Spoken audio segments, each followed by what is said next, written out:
أعوذ بالله من الشيطان الرجيم. بسم الله الرحمن الرحيم. الحمد لله رب العالمين، والصلاة والسلام على أشرف الخلائق أجمعين،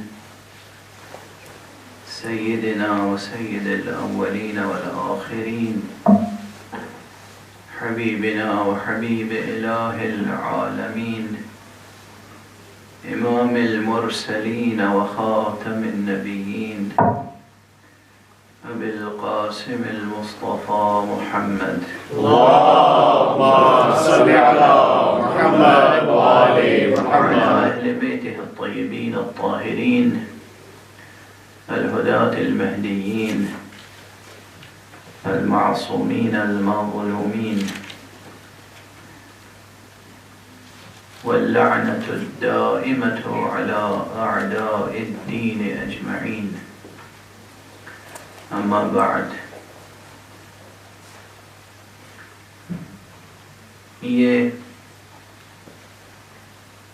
سلسلہ مباحث اخلاقیہ مجالس عرفانیہ کا چھٹا حلقہ ہے آج،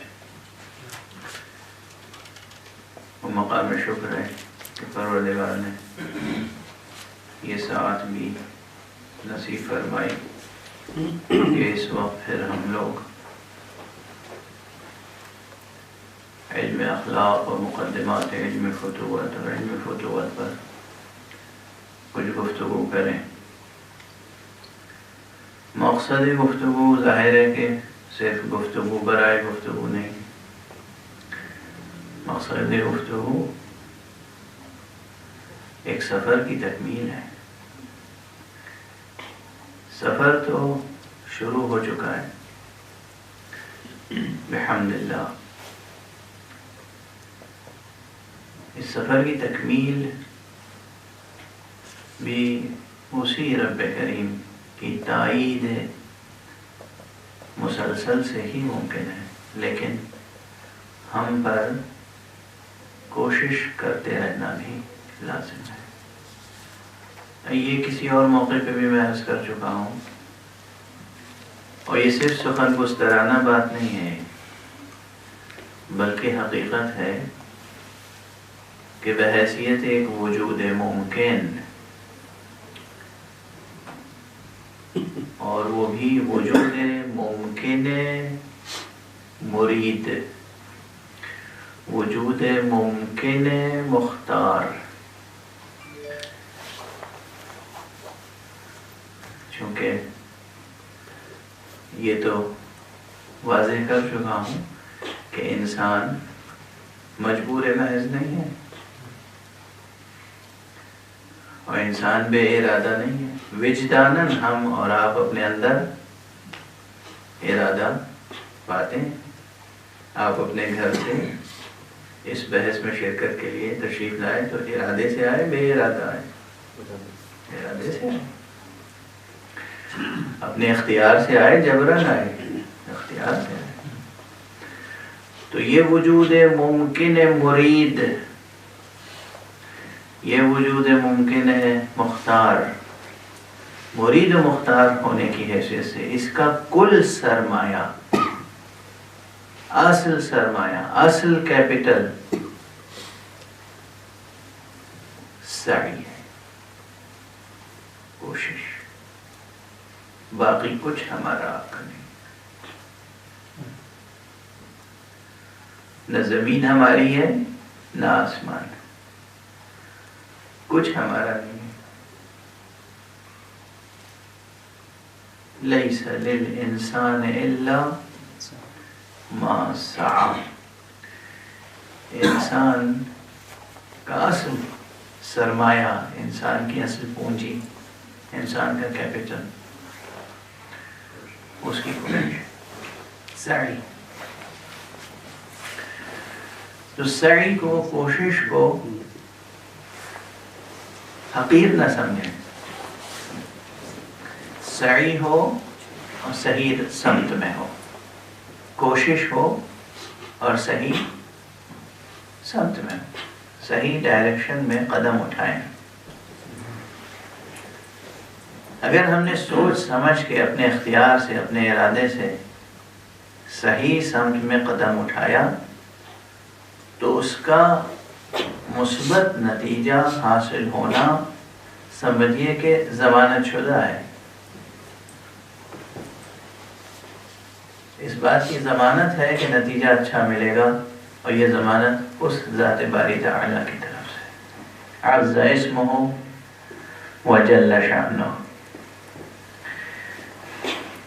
ایک دم سے ذہن میں ایک بات آ گئی تو عرض کر لوں اسی موقع پر. استطراداً سمجھیے کہ یہ مطلب اس تسلسل میں نہیں ہے، لیکن اس وقت تو اسی تسلسل میں آ گیا کہ جو کوششیں کرتے ہیں، میں نے عرض کیا کوشش کریں ہم اور صحیح سمت میں قدم اٹھائیں. تو دو چیزیں ہیں، صحیح سمت کا تعین اور قدم اٹھانا. صحیح سمت کا تعین یہ ہے اختیار یا حسن اختیار، اور قدم اٹھانا یہ ہے ارادہ. آپ کا ارادہ کیا اور آگے بڑھے.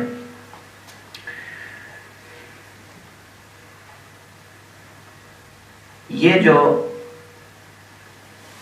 صحیح سمت کا تعین کر کے قدم اٹھانا ہے، اور اس کے بعد میں نے عرض کیا کہ نتیجہ پھر گویا اس کی ضمانت ہے کہ نتیجہ اچھا ہوگا، اور ضمانت اس پروردگار کی طرف سے. اب اس میں سوالات بار بار آ جاتے ہیں بیچ میں کہ یہ اکثر ہوتا ہے کہ بیچ میں رکاوٹیں آتی ہیں، مشکلیں آتی ہیں، جسے ہم آزمائش و امتحان کہتے ہیں. اس کی کیا حقیقت ہے؟ اور کبھی کبھی انسان یہ سمجھتا ہے کہ ہم نے قدم تو صحیح اٹھایا تھا، لیکن نتیجہ جو ہے توقع کے برخلاف ہوا. یہ بہت بڑا موضوع ہے جو بہت سے لوگوں کی فکروں کو مشغول رکھتا ہے، اور یہاں تک کہ لوگوں کے اعتقاد میں، ایمان میں تزلزل پیدا ہو جاتا ہے. یہ بہت بڑا مسئلہ ہے.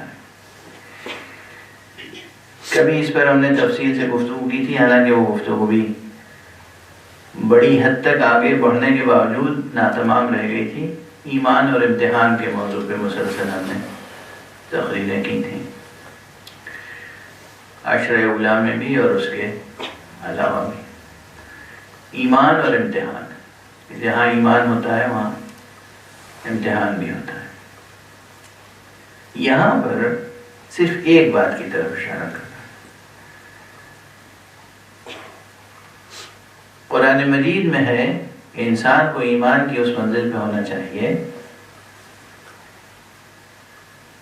کہ جہاں وہ یہ سمجھے کہ کوئی مصیبت بھی ہمارے اوپر نہیں آ سکتی جب تک کہ وہ اس کی طرف سے ہمارے لیے لکھی ہوئی نہ ہو. لن يصيبنا الا ما كتب الله لنا. یہاں پر بس اس آیت کے ایک حرف کی طرف توجہ دلا کے ہم آگے بڑھ جاتے ہیں. اس وقت بحث بہت تفصیلی ہے، بہت طویل. اردو میں بھی محاورہ ہے مصیبت پڑنا. ہمارے اوپر بہت بڑی مصیبت پڑ گئی. یہاں آیت میں یہ نہیں کہ کہا گیا ہے کہ لن يصيبنا الا ما كتب الله علینا، یہ نہیں کہا گیا. الا ما كتب الله لنا، یعنی جو ادھر سے آزمائشیں ہوتی ہیں وہ بھی انسان کے خلاف نہیں جاتی، انسان کے حق میں جاتی ہیں. علینا اور لنا کا فرق ہے. جب بھی کوئی مشکل خود بخود آپ نے صحیح انتخاب کیا، آپ نے صحیح ڈائریکشن میں ایفرٹس کی، صحیح سمت میں قدم آگے بڑھایا، اور پھر ایک رکاوٹ آ گئی، آپ یقین کیجئے کہ یہ رکاوٹ آپ کے حق میں ہے، اس سے آپ کے علم میں اور تجربے میں کوئی نہ کوئی اضافہ ہوگا مثبت، اور آپ کے سرمایہ ہستی میں اضافہ ہوگا، نقصان نہیں ہوگا، خسارہ نہیں ہوگا، افادہ ہوگا، فائدہ ہوگا۔ یہ ذہن عالی میں رہے۔ اب ظاہر ہے یہ بہت بڑا موضوع ہے، اور اس میں بہت سے لوگ بحث کریں گے، اور جو لوگ اعتقاد ہی نہیں رکھتے، ایمان ہی نہیں رکھتے، ان کی بات الگ ہے، وہ ہماری ہر بات کا مذاق اڑاتے ہیں، اس بات کا بھی مذاق اڑائیں گے۔ مگر حقیقت یہ ہے کہ جب خود سے کوئی مشکل درمیان میں آتی ہے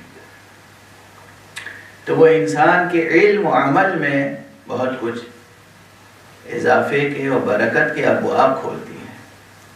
بہرحال یہ ایک بات تھی جو درمیان میں عرض کی میں نے، ویسے ذہن میں رکھیے گا کہ نص قرآنی ہے الا ما کتب اللہ لنا، یہ نہیں الا ما کتب اللہ علینا نہیں، وہ مصیبتیں ہمارے ضرر میں نقصان تمام نہیں ہوئی، یہ نہیں ہے کہ اس سے ہمارا نقصان ہو، اس سے ہمارا فائدہ ہو، وہ ہمارے حق میں ہے، ہمارے خلاف نہیں ہے۔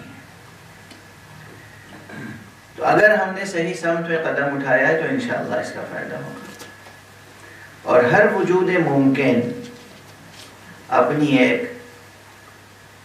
منزل کمال تک پہنچے گا انشاءاللہ۔ گزشتہ مجلس درس و بحث میں ایک بہت ہی اہم اور ضروری اور بنیادی اور عملی سوال تک پہنچ گئے تھے ہم لوگ، اور اس سوال کا جواب دینا بھی شروع کر دیا تھا، یا سوال کے جواب کی جستجو میں آگے بڑھے تھے۔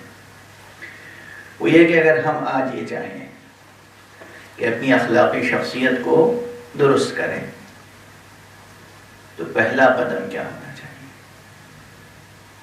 سوال یہ ہے، آغاز کہاں سے کریں؟ اور میں نے عرض کیا تھا اس کا جواب کہ وہ صفت جسے حکمت کہتے ہیں وہ پیدا کرنے کی کوشش سب سے پہلے کی جائے، یعنی سب سے پہلے شخصیت میں علمی قوت و استعداد کو مستحکم کیا جائے۔ اگر علمی قوت، عقلی قوت مستحکم ہے تو پھر دوسری قوتیں بھی متوازن اور معتدل ہو جائیں گی انشاءاللہ۔ یہاں پر استدراک کے طور پر، یعنی بہت سی باتیں جو چھوٹ گئی تھیں ان میں سے کچھ باتوں کا تذکرہ کرتے ہوئے ہم اس بات کا تذکرہ کرنا چاہیں گے کہ کبھی کبھی یہ جزئی مسئلہ ہے، یعنی شخصی اور جزئی مسئلہ ہے، فرد کے مسائل الگ ہوتے ہیں۔ ایک ہے جنرل فارمولا کہ اخلاقیات کو درست کرنا ہو تو کہاں سے شروع کریں؟ قوت عاقلہ کو درست کریں، حکمت پیدا کریں، قوت علمی کو بڑھائیں۔ علم اگر ہوگا اور عقل درست ہوگی تو انسان زندگی کے تمام مسائل کو ایک توازن و اعتدال کے ساتھ لے کر آگے بڑھے گا۔ لیکن ممکن ہے کہ کہیں کوئی ایسا شخص بھی ہو جس کے پاس عقل ہے، علم ہے، لیکن ضرورت یہ ہے کہ سب سے پہلے وہ عفت پیدا کرے۔ یہ بھی بہت بڑا مسئلہ ہے۔ تو اس کے لیے اس کی نسبت سے ظاہر ہے کہ گفتگو پھر نقطہ اول ہوگا عفت۔ بے عفتی یعنی شہوتوں کو آزاد چھوڑ دینا پوری شخصیت کو تباہ کر دیتی۔ بے عفتی انسان کی شخصیت کو تباہ کر دیتی۔ علم اور فضل اور کمال اور شجاعت اور حکمت سب غارت کر دیتی بے عفتی۔ اب میں موٹی موٹی اصطلاحوں سے بچ کے بالکل، چونکہ یہ بھی شکایت آ گئی تھی کہ اصطلاحوں کا استعمال زیادہ ہو رہا ہے، حالانکہ اتنا نہیں کیا ہے میں نے استعمال، لیکن اصطلاحوں کو سننا بھی ضروری ہے، اصطلاحوں سے آشنا ہونا بھی ضروری ہے۔ اب بعض بہت ہی معمولی سی باتیں لوگ سمجھیں گے، لیکن یہ معمولی باتیں نہیں ہیں۔ آپ نے پرانے حکیموں کا تذکرہ سنا کہ پرانے حکیم طبیب ایسے ہوتے تھے جو مریض کا چہرہ دیکھ کے اس کی بیماریاں بتا دیا کرتے تھے۔ یہ قصے کہانیاں نہیں ہیں، یہ حقیقت ہے۔ یہ انسان کا چہرہ جو ہے یہ بہت سی چیزوں کا آئینہ ہوتا ہے۔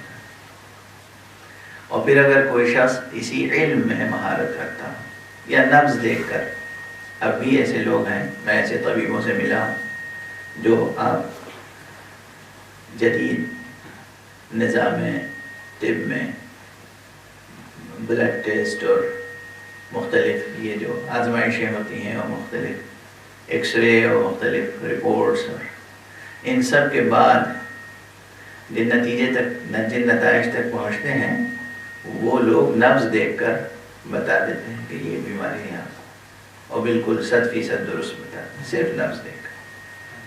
ہیں ایسے لوگ اس وقت دنیا میں موجود، اور اچھی خاصی تعداد ہے ان کی۔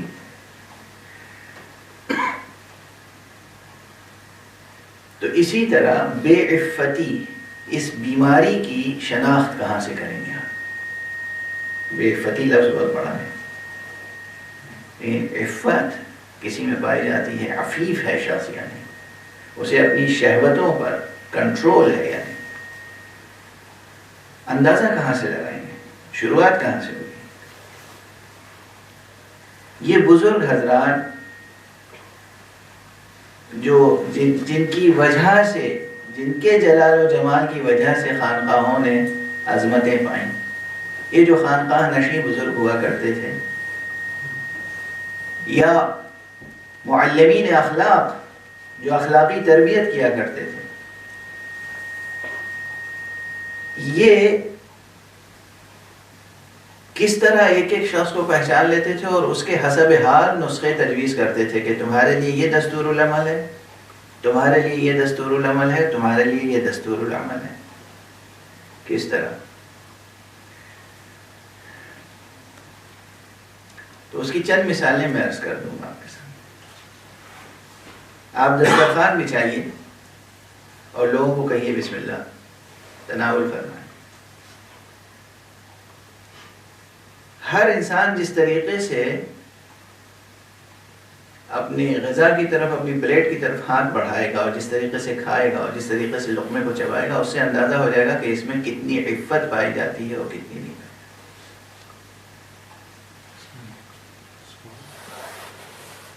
اور اسی اعتبار سے تجویز کر دیا جائے کہ بھائی آپ کے لیے یہ نسخہ ہے، آپ کے لیے یہ نسخہ ہے، آپ کے لیے یہ نسخہ ہے۔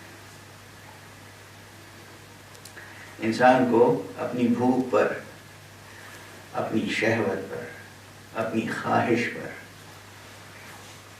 کتنی گرفت ہے، کتنا کنٹرول ہے، کتنا ضبط ہے اور کتنا نہیں ہے۔ دسترخوان پر ٹوٹ پڑنا، گیر کے کھانا کھانا، اپنی ضرورت سے زیادہ اپنی پلیٹ میں لے لینا، نوالا توڑنے کا انداز، منہ میں رکھنے کا انداز،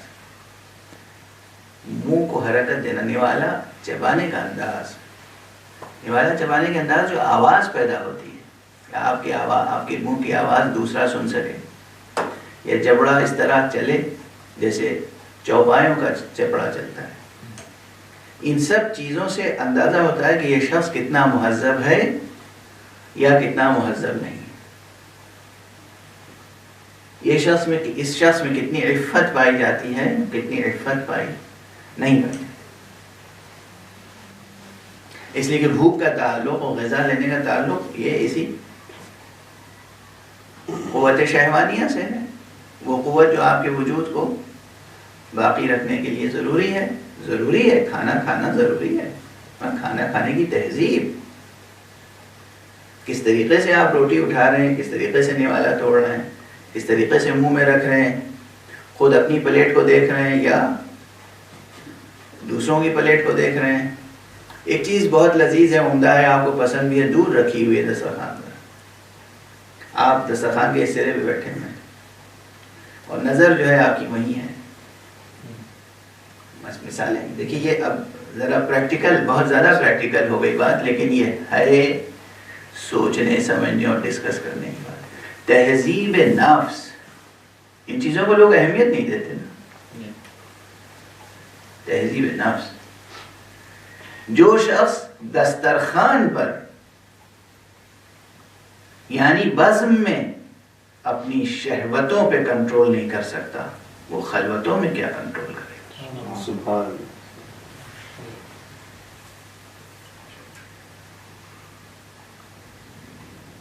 اور فرمانا ایک جملہ کافی ہے سوچنے کے لیے، جو شخص اپنی پسند کی چیز حاصل کرنے کے لیے آداب مجلسی کا خیال نہیں کر سکتا، وہ تنہائیوں میں کیا کرے گا اپنی شہوت کی تسکین کے لیے؟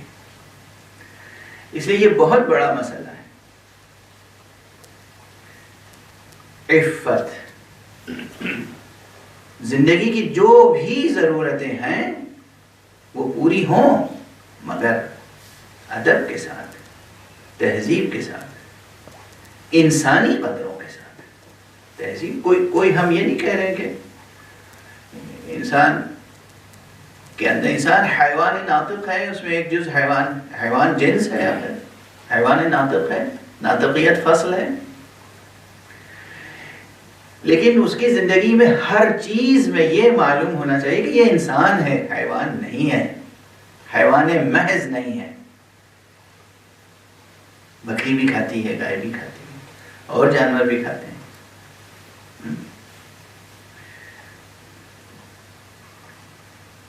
اس پوری کائنات میں جتنے جانور ہیں، ان جانوروں میں واقعاً اس انسان کا جو ڈھانچہ بنایا ہے پروردگار نے، آپ کے علاوہ کسی اور کو سر بلند بنایا ہے،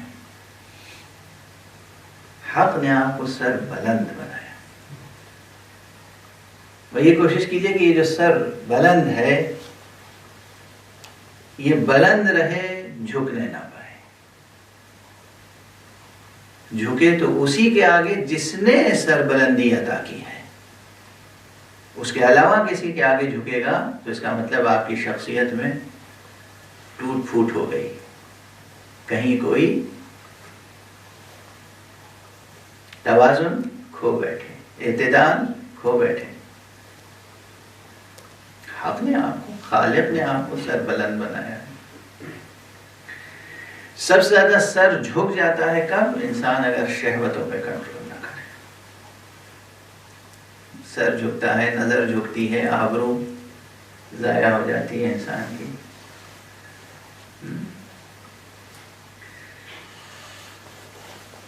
شخصیت کا پانی اتر جاتا ہے۔ یہ سب محاورے ہیں نا زبان میں، اب یہ محاورے بولے نہیں جاتے۔ آبرو، چہرے کی آب، آبرو، تو پروردگار نے آپ کو سربلندی بھی عطا کی ہے اور آبرو مندی بھی عطا کی۔ یہ سربلندی اور یہ آبرو مندی باقی رہے، اس کے لیے پہلی چیز ہے بہت سے مقامات پر، بہت سے اشخاص کی عفت، شہوتوں پہ کنٹرول۔ وہ بات بالکل اپنی جگہ ہے کہ پہلا قدم علم اور عقل اور حکمت کا پیدا کرنا ہے، لیکن ثانوی حکم یہ ہے جو کہ بہت سے حضرات کی نظر میں یہی اولی حکم کا درجہ رکھتا ہوگا۔ بہت سے حضرات کے لیے علاج یہیں سے شروع کرنا پڑے گا، لیکن نا کبھی کبھی یہ ہوتا ہے کہ اصل مرض تو کچھ اور ہے لیکن درد بہت زیادہ ہو رہا ہے، تڑپ رہا ہے مریض درد سے، تو کوئی ایسی دوا دی جاتی ہے کہ درد ذرا تھم جائے تاکہ اس بیماری کا علاج ہو سکے۔ تو اصل چیز ہے پوری اخلاقی شخصیت کو توازن بخشنے کے لیے پہلی چیز اس وصف کا پیدا کرنا ہے جسے حکمت کہتے ہیں. اس میں کوئی دو رائے ہو نہیں سکتی. لیکن بہت سے موارد پر، اکثر و بیشتر موارد پر عفت کا مسئلہ ہے. اور عفت کا تعلق کھانے پینے کے احکام سے لے کر، نظر کے احکام سے لے کر، بولنے کے احکام سے لے کر، اور پھر ظاہر سی بات ہے کہ خلوت کے بہت سے احکام ہیں جو اس میں شامل ہیں، بزم سے لے کر اور تنہائیوں تک. عفت. اب یہاں پر اپنا پرانا جملہ جو میں نے ممبر پہ عرض کیا تھا وہ یاد آ گیا، زبان پہ آ رہا ہے تو عرض کر دوں کہ دیکھیے حق سبحانہ و تعالی نے کوئی جائز لذت ایسی نہیں ہے جس سے انسان کو محروم رکھا ہو. بس یہ ہے کہ حق سبحانہ و تعالی نے ہر لذت کو حاصل کرنے کے لیے اس کا صحیح وقت اور صحیح ماحول اور صحیح مقام تجویز فرمایا ہے. میں نے ذرا ایک ظریفانہ جملہ یہ کہا تھا کہ آپ حضرات اگر یہ سمجھتے ہیں کہ شراب خاری بھی کوئی اچھی چیز ہے تو اللہ نے شراب پینا بھی حرام نہیں قرار دیا ہے، مگر جنت میں یہاں حرام ہے. کیونکہ یہاں شراب کا نقصان ہے کہ یہاں شراب عقل کو ضائع کر دیتی ہے. جنت کی شراب وہ شراب نہیں ہوگی جو عقل کو ضائع کرے، بلکہ جنت کی شراب وہ ہوگی کہ جس سے اور قوت عاقلہ اور انسان کی وجدانی قوت ہمیشہ بڑھتی ہی چلی جائے. فیض مسلسل رہے گا، فیضان مسلسل رہے گا. ہمارے پاس کوئی قوت ایسی نہیں ہے، نہ ظاہری نہ باطنی، کہ جس سے ہم جنت کی کیفیتوں کو سمجھ سکیں یا بیان کر سکیں، مگر یہ کہ بس ایک ہی وسیلہ ہے اور وہ ہے وحی کا وسیلہ، اور وحی کے وسیلے سے ہمیں حضرت ختمی مرتبہ صلی اللہ علیہ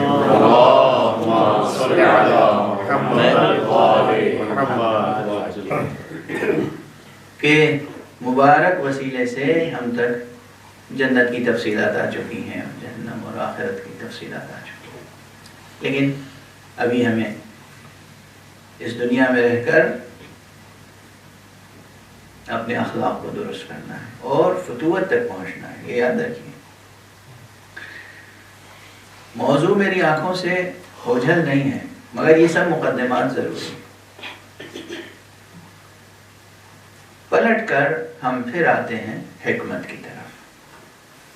یاد رکھیے بہت سے لوگوں کے لیے عفت اب تیسرا مرحلہ ہے. کچھ لوگ ایسے ہیں جن کے لیے نقطۂ آغاز یہ ہے کہ ان کے تہور پہ کنٹرول کیا جائے. یعنی بہت سے لوگ ہیں عفت ہے، علم و دانش ہے، مگر جب غصہ آتا ہے تو کنٹرول نہیں کر سکتے، تو وہاں کنٹرول کرنے کی ضرورت ہوتی ہے. ایسے لوگ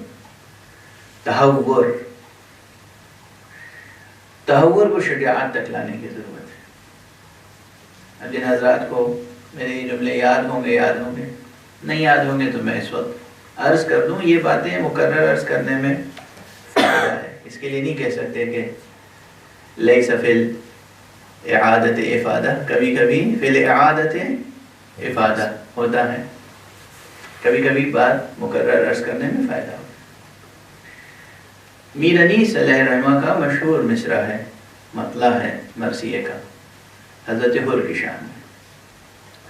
بخدا فارس میدان تہور تھا حر، بخدا فارس میدان تہور تھا حر، 1-2 لاکھ سواروں میں بہادر تھا. بے پناہ مرثیہ ہے، انیس کے شاہکار مرثیوں میں سے ایک. اس کے پہلے ہی مصرے پر غور کیجیے. اردو میں لفظ تہور زیادہ عام ہے یا لفظ شجاعت؟ شجاعت. انیس کیا سب سے بڑا وصف کیا ہے؟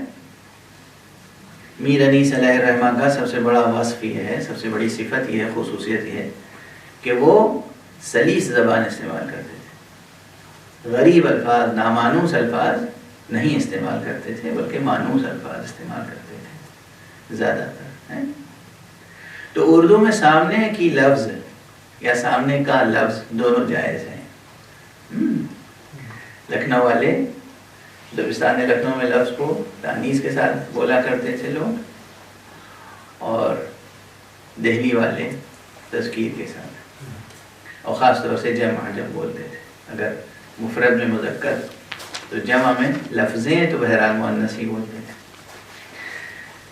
تو شجاعت کا کلمہ، شجاعت کی لفظ یا شجاعت کا لفظ سامنے کا، اسے چھوڑ کے میر انیس نے کہا بخدا فارس میدان تہور تھا. یہ یاد رکھیے کہ حضرت حر کی شان میں ہے یہ مرثیہ. تہور، شجاعت، دونوں کلمات، دونوں الفاظ کا وزن عروضی ایک ہے. اگر یہ مصرع یوں پڑھا جائے بخدا فارس میدان شجاعت تھا حر، مصرع صاف ہے. بخدا فارس میدان شجاعت تھا حر. لیکن انیس نے یہ نہیں کہا. انیس نے کہا ہے بخدا فارس میدان تہور تھا حر. کیوں؟ مجھے یقین ہے اگر یہی مرثیہ حضرت ابو الفضل عباس علیہ السلام کی شان میں ہوتا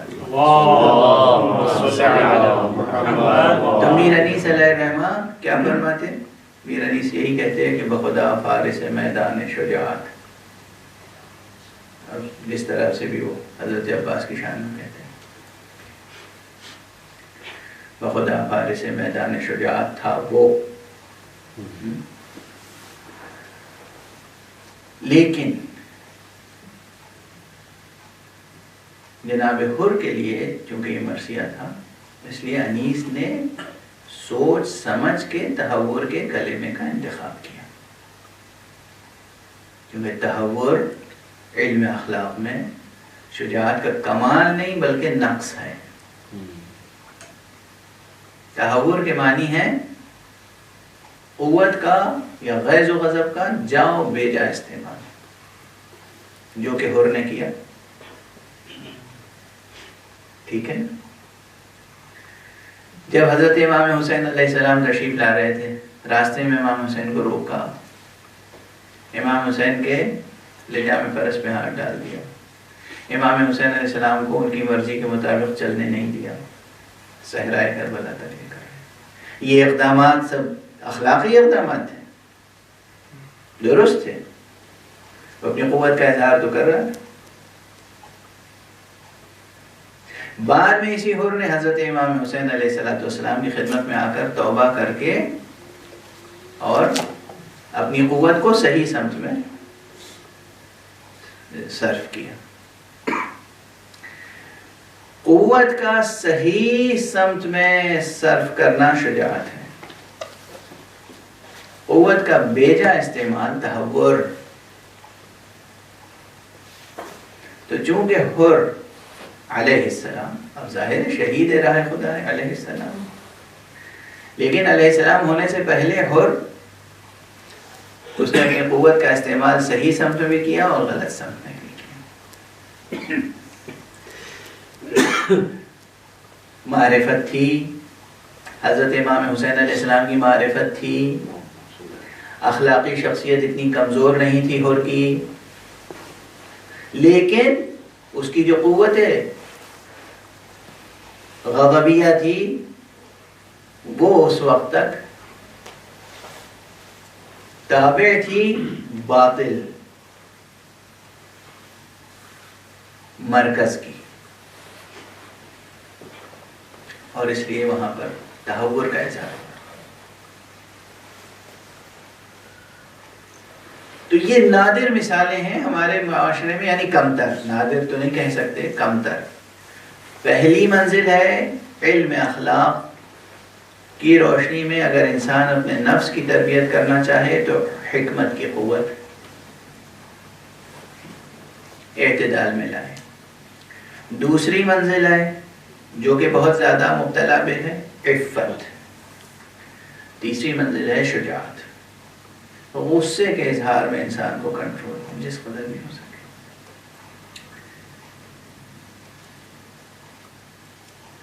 بنیادی ویسے وہی بات کہ اگر علمی اصطلاحوں میں اور علمی اپروچ میتھڈولوجی کو سامنے رکھتے ہوئے بات آگے بڑھے تو ایک علمی مطلب یہاں پر اشارہ کرتا ہوا آگے بڑھے.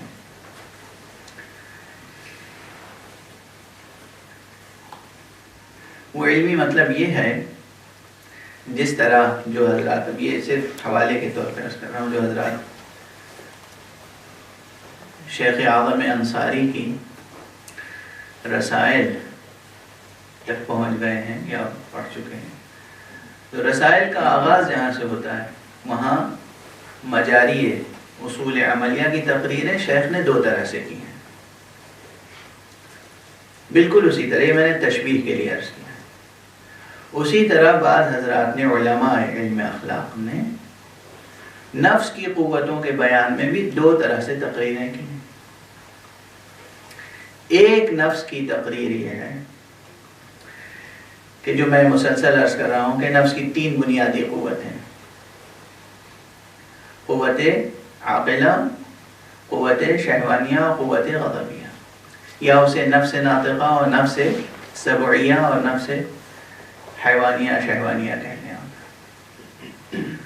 اور ان تینوں کے نقاط اعتدال حکمت، عفت اور شجاعت ہے. اور ان تینوں کا نقطہ اعتدال عدالت ہے. ایک تقریر یہ ہے. گویا پہلی منزل میں ثلاثی تقسیم ہے، تین. دوسری تقریر اس کے برعکس ہے. نتائج میں اتنا فرق شاید نہ ہو، لیکن بہرحال علمی اعتبار سے ایک بات عرض کر. وہ کہتے ہیں کہ بنیادی طور پہ انسان میں دو قوتیں پائی جاتی ہیں، علمی، عملی.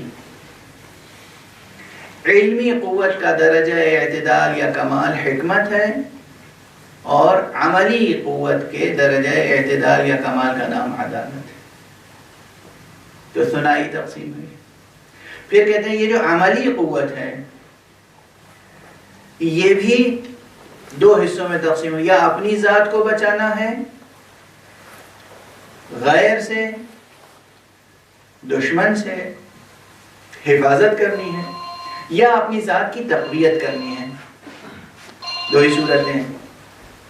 تقویت کرنے کے لیے عفت کی قوت ہونی چاہیے، حفاظت کے لیے شجاعت کی قوت ہونی چاہیے.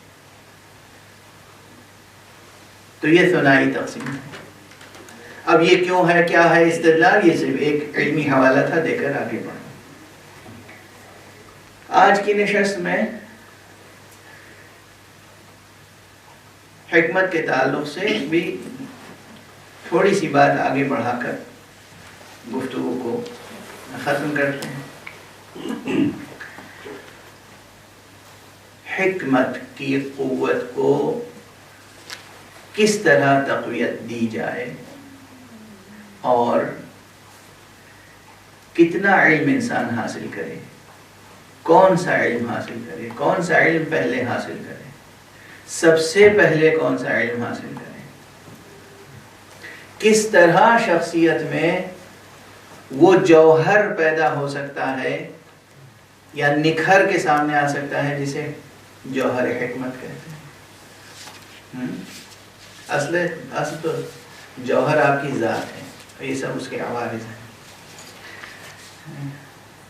یہ الگ بحث ہے کہ ہمیشہ جوہر جو ہے موضوع بنتا ہے اور عرض اس پہ محمول ہوتا ہے. تو جوہر تو آپ کی ذات ہے. اس جوہر ذات کو نور حکمت سے کس طرح منور کریں.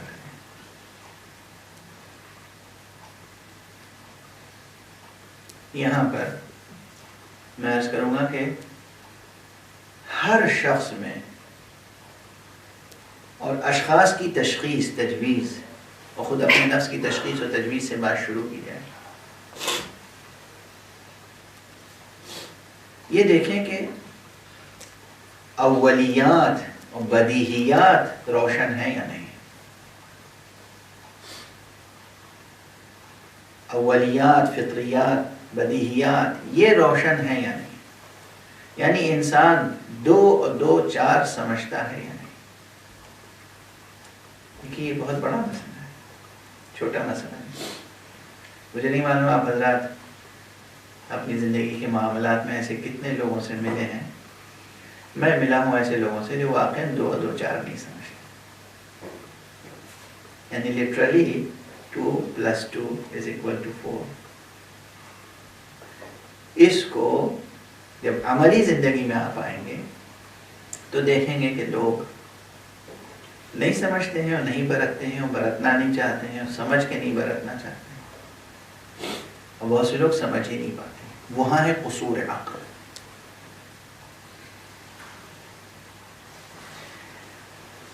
اب اسکولوں میں بچوں کا IQ ٹیسٹ ہوتا ہے. کس لیے ہوتا ہے؟ کس نقطہ نظر سے ہوتا ہے؟ ہر شخص اپنی اپنی قوت عاقلہ یا اپنی انٹیلیجنس کا امتحان خود کرے اور دیکھے کہ اس کے اندر ثوابت یعنی ثابت حقیقت اور مسلمات، اس کا کتنا علم ہے کس کو. جتنا آپ کے وجود میں، آپ کی شخصیت میں، آپ کے ظرف وجود میں، آپ کے قلب میں، آپ کے ذہن میں جتنے ثابت حقائق ہوں گے، ان ثابت حقائق سے جتنی آپ کی شخصیت کا تعلق ہوگا، آپ کی شخصیت کا جتنا تعلق ہوگا، وہاں سے آپ کی اخلاقی قوت کی نشو و نما ہوگی.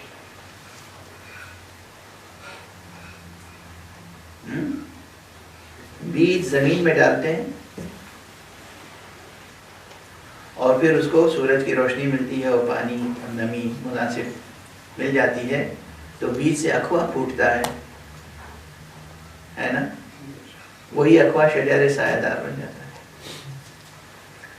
یہ اخلاق، شجر اخلاق کا اخوا کہاں سے پھوٹے گا؟ آپ کے اندر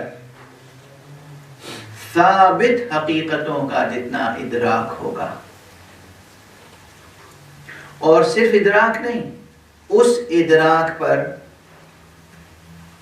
آپ کو کتنا یقین ہوگا، اس یقین کے اعتبار سے آپ کے اندر قوت اخلاقی پیدا ہوگی.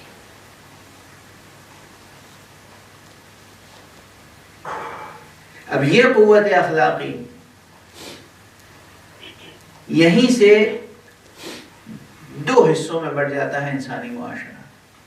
بہت سے لوگ ہیں انہیں مادی حقائق پر پورا یقین ہے اور اسی اعتبار سے زمینی حقائق، مادی حقائق، وہ کہتے ہیں ہم حقیقت پسند ہیں، ہمارا تو بالکل حقیقت پسندانہ اپروچ ہے.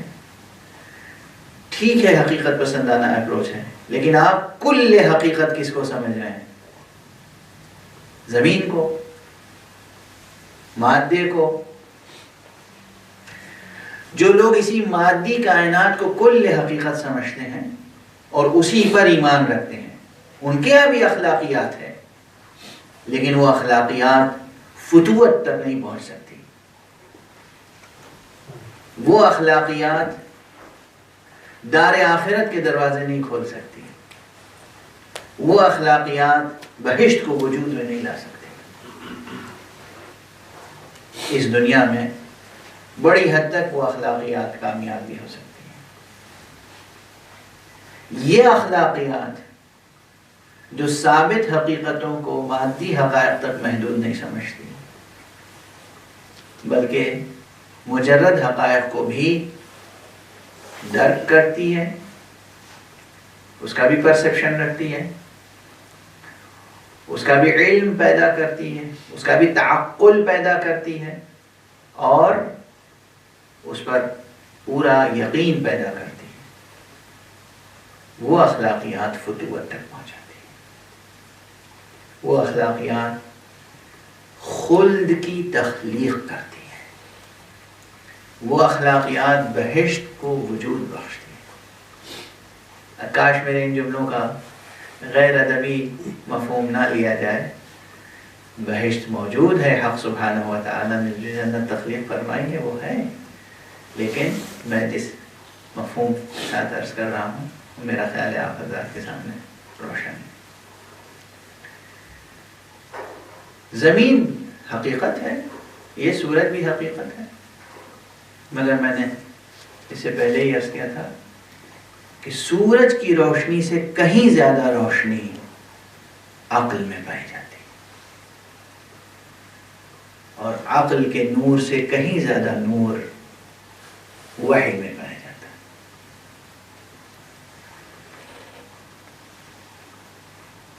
سورج روشن ہے، مگر سورج کی روشنی سے کہیں زیادہ روشنی آپ کی عقل کی روشنی، آپ کی عقل کی روشنی وہ روشنی ہے جو سورج کی روشنی کو روشنی سمجھتی ہے۔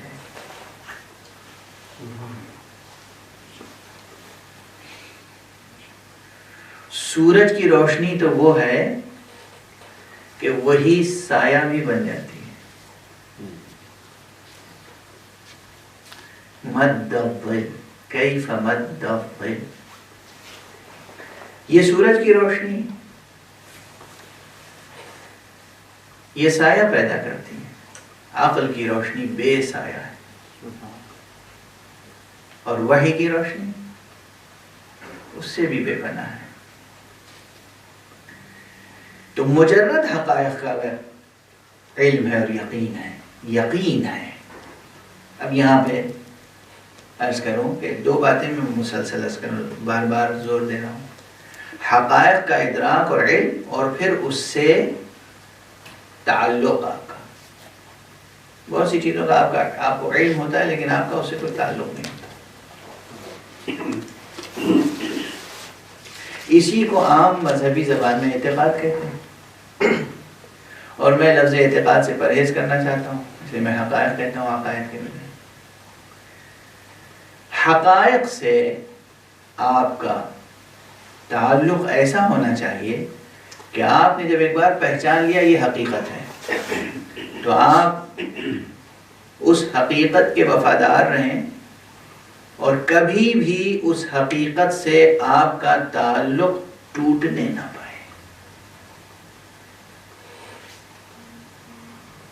حقیقت پر یقین زائل نہ ہونے پائے۔ یہ حقیقت پر یقین زائل اگر ہو گیا شخصیت کی شکست ہے۔ حقیقت پر یقین پیدا ہوا، یہ حقیقت ہے، علم ہوا، اب اس حقیقت سے آپ کا تعلق برقرار رہے، یعنی وفاداری برقرار رہے۔ اسی لیے شاعری میں وفاداری کی جو بھی تشریح ہو، جو بھی تعریف ہو، وصف وفا، صفت وفا کی علم فتوت میں تعریف یہ ہے، کلمہ توحید لا الہ الا اللہ کے عہد کو پورا کرنا وفا ہے۔ اصل وفا یہ ہے کہ توحید حق صمدی کے ساتھ وفاداری کرتی جائے، عہد کو پورا کیا جائے۔ من المؤمنین الرجال صدقوا ما عاهدوا اللہ علیہ، مومنین میں سے سب مومنین نہیں، سب میں فتوت نہیں پائی جاتی، مومنین میں سے کچھ وہ ہیں، من المؤمنین رجال، مومنین میں سے کچھ ایسے جواں مرد ہیں جو اپنے رب سے کیے ہوئے عہد کو پورا کر دکھاتے ہیں۔ تو عہد ہے، حق ہے، حقیقت کو پہچان لیا، اس حقیقت سے ایک تعلق قائم ہوا، یہ تعلق ٹوٹنے نہ پائے، یہ یقین زائل نہ ہونے پائے۔ اگر یہ یقین زائل ہو گیا تو صفت حکمت وہیں نیست و نابود ہو گئی۔ ثوابت کا علم، حقائق کا علم، اور وہ بھی کس طرح سے علم؟ دو چار کی طرح۔ انسان اخلاقی سطح پر، علم اخلاق کی زبان میں ہم یہ کہیں گے کہ انسان کو اولیات، مشاہدات، تجربیات، بدیہیات، فطریات، حدسیات، وجدانیات، یہ اس کے لیے کم سے کم کلیئر ہوں۔ اب ظاہر ہے یہ اصطلاح منطقیہ میں مجبور ہوں، یہ بعد میں اس کی ہم وضاحت اور کریں گے، بغیر وضاحت کے بعد پوری نہیں ہوگی۔ اولیات، مثلا اولیات سے کیا مراد ہے؟ اولیات یہ کہ آپ وجود کو موجود سمجھیں۔ ایسے بھی فلسفیوں کے نام آپ نے ضرور سنے ہوں گے کہ جو سوچتے ہیں پتہ نہیں میں ہوں کہ نہیں ہوں۔ فلسفی کی کتابیں پڑھی ہیں،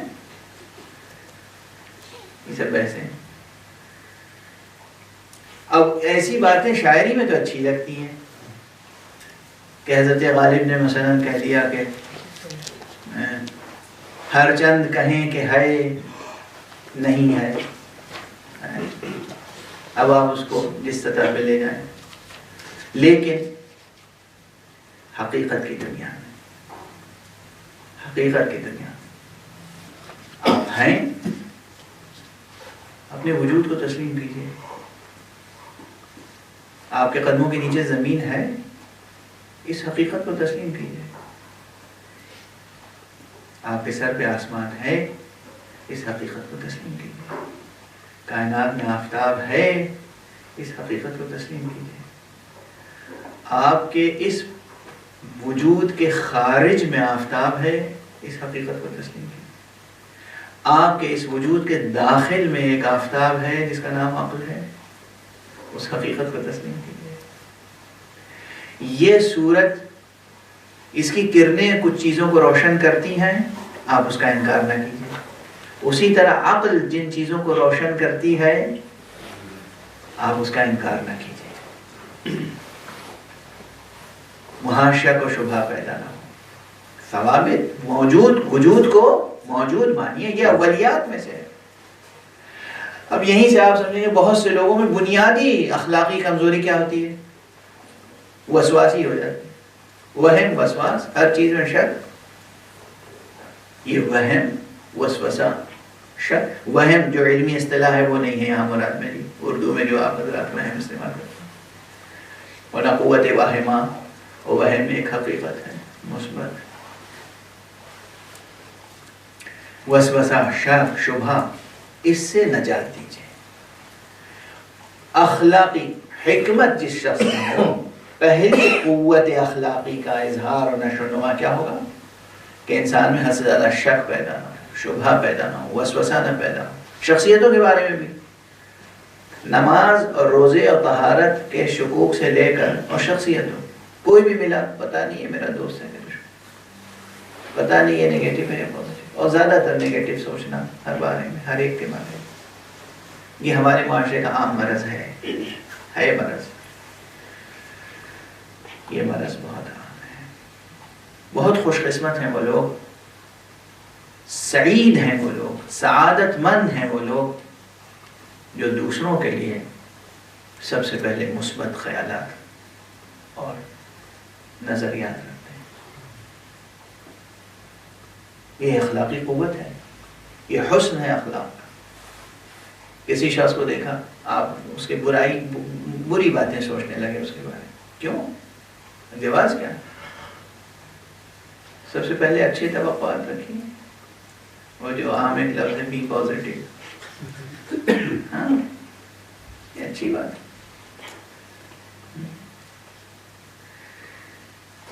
معاملات زندگی سے لے کر اور منطقی اور فلسفیانہ اور ایمانی حقائق تک انسان ثوابت کا اس طرح سے کہ اس میں اولیات سے نظر ہٹنے نہ پائے۔ اولیات میں مثلا یہ بھی ہے کہ نقیضین کا اجتماع محال ہے، یہ قضیہ روشن ہونا چاہیے، اور اسے زندگی کے مختلف مراحل میں اس کا اطلاق کرنا چاہیے، برتنا چاہیے، اپلائی کرنا چاہیے۔ نقیضین، اجتماع نقیضین محال ہے اولیات میں سے. یعنی کیا؟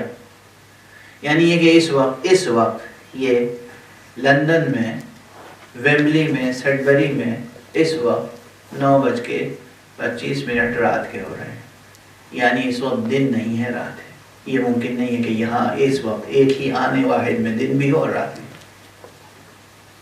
البتہ بہت سے لوگ دن اور رات کی مثال کو حقیقی نہیں بلکہ اضافی سمجھتے، اضافی اور نسبی سمجھتے ہیں، لیکن عام طور پہ یہ مثال پرفیکٹ ہے.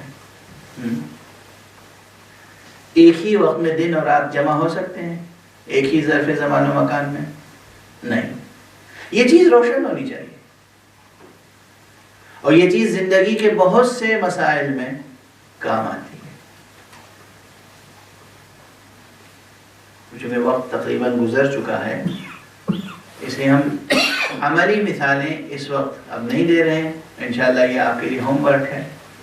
عملی مثالیں سوچیں کہ ہم روزمرہ کی زندگی میں، گھر میں، روزمرہ کی زندگی میں، دین میں، مذہب میں، اقتصاد میں، بازار کی زندگی میں، سیاست کی زندگی میں کہاں کہاں اس مسئلے کو برتتے ہیں، اور کہاں کہاں یہ مسئلہ اولیات میں سے. یہ پوری، بعض حضرات تو شدت کے ساتھ کہتے ہیں، اور بعض حضرات کہتے ہیں کہ یہ ذرا مبالغہ آمیز بیان ہے، لیکن کچھ ایسا مبالغہ آمیز بیان بھی ہے. آپ مبالغہ آمیز بھی نہیں ہے.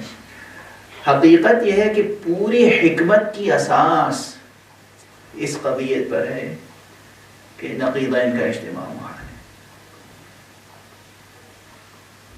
یا دن ہے اس وقت یا رات ہے.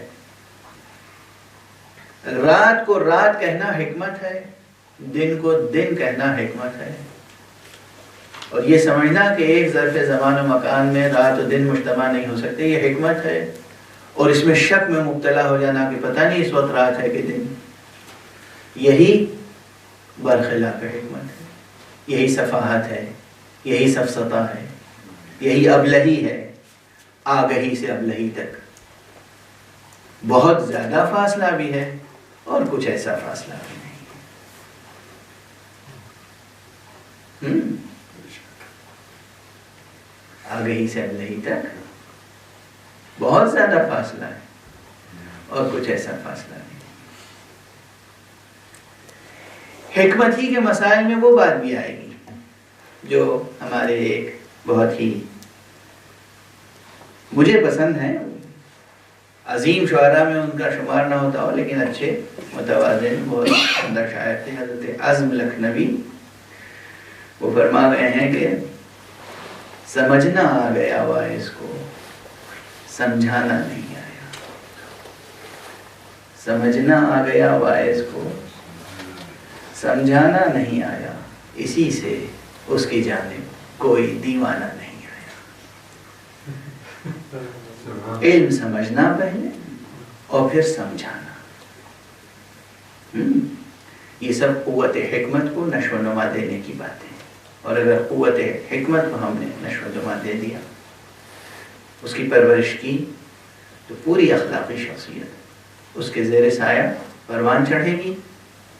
اور یقیناً بعض یا بہت سے ایسے لوگ ہوں گے جن کے لیے حکمت سے بھی پہلے عفت کی صفت پہ زور دینے کی بات ہوگی، اور کچھ ایسے بھی ہوں گے جن کے لیے شجاعت کی صفت کو حد اعتدال تک لانے کی ضرورت ہوگی. یہ اپنے حسب حال ہر ایک کو اپنی شخصیت کا جائزہ لینا چاہیے. حکمت کی بحث کے تعلق سے حضرت سید الشہداء ابو عبداللہ حسین علیہ السلام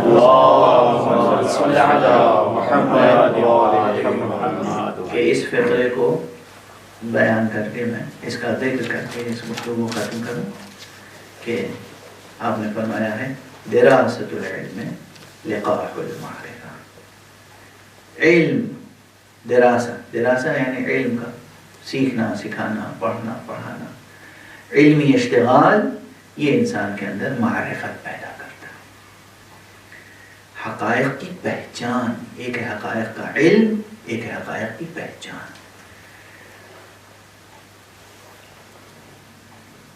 جو کچھ کانٹ نے تنقید عقل محض میں لکھا ہے اس کا نصف سے زیادہ حصہ مولا امام حسین کے اس جملے میں سے اٹھا ہوا ہے، دراست العلم لقاح المعرفہ۔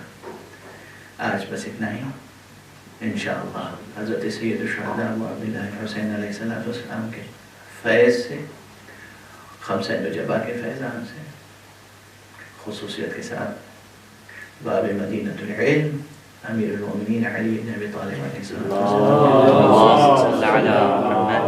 اور مدینۃ العلم سرور کائنات سید الموجودات ابو القاسم مصطفیٰ صلی اللہ علیہ وسلم کے فیضان کرم سے انشاءاللہ ہم استفادہ کرتے رہیں گے، تو یہ سفر اخلاقی اور عرفانی یقیناً اپنی منزل تک پہنچے گا۔ وآخر دعوانا ان الحمد للہ رب العالمین، سبحان ربک رب العزة عما یصفون وسلام علی المرسلین والحمد للہ رب العالمین۔